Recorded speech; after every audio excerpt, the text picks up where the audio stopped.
ജിഷ്ണു കേസിലെ പത്രപരസ്യത്തിന് 18 ലക്ഷം രൂപ ചെലവാകുമെന്ന് മുഖ്യമന്ത്രി സഭയെ അറിയിച്ചു.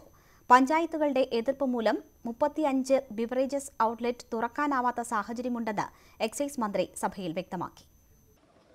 പത്രപരസ്യത്തിന്റെയും പത്രസമ്മേളനത്തിന്റെയും സാധ്യതകൾ വ്യത്യസ്തമാണ്. സർക്കാർ ഉദ്ദേശിക്കുന്ന കാര്യം യഥാസമയം കൃത്യമായും ഉദ്ദേശിക്കുന്ന വ്യാപ്തിയിലും നൽകുന്നതിന് സഹായകമാകും എന്നതിനാലാണ് ജിഷ്ണു കേസിൽ പരസ്യം നൽകിയതെന്ന് മുഖ്യമന്ത്രി വ്യക്തമാക്കി. മാധ്യമങ്ങൾ ബില്ലു നൽകാത്തതിനാൽ തുക കൃത്യമായി വ്യക്തമല്ല.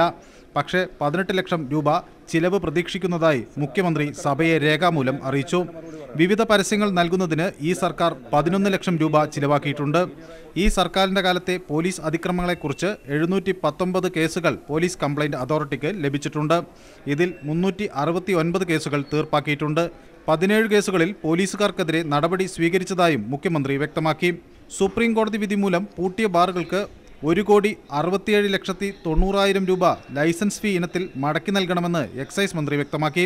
റവന്യൂ വകുപ്പിൽ ചെറിയ വിഭാഗം ഉദ്യോഗസ്ഥർ അഴിമതിക്കാരാണെന്ന് മന്ത്രി ഇ ചന്ദ്രശേഖരൻ സഭയെ അറിയിച്ചു. 54 പേരെ സസ്പെൻഡ് ചെയ്തിട്ടുണ്ട്. 130 പേർക്കെതിരെ നടപടിയും എടുത്തിട്ടുണ്ട്. കേരളം അഴിമതിയുടെ കാര്യത്തിൽ 4% മാത്രമാണെന്ന് മറ്റൊരു റിപ്പോർട്ട് കൂടി ഉണ്ടല്ലോ സാർ. ആ പറയുന്നതിൽ ഈ പറയുന്ന ഏറ്റവും കൂടുതൽ ജീവനക്കാരും ഏറ്റവും കൂടുതൽ ഓഫീസുമുള്ളൊരു ഡിപ്പാർട്ട്മെന്റിൽ ചെറിയ വിഭാഗം എന്ന് പറഞ്ഞത് തന്നെയാണ് സാർ ശരി. ആ ചെറിയ വിഭാഗം ആളുകളുടെ എണ്ണത്തിൽ നേരത്തെ ചൂണ്ടിക്കാണിച്ചതുപോലെ അവരെ കണ്ടെത്താൻ കഴിഞ്ഞവർക്ക് ആവശ്യമായ ശിക്ഷാ നടപടികൾ തക്ക സമയത്ത് സ്വീകരിക്കാനും കഴിഞ്ഞിട്ടുണ്ട്.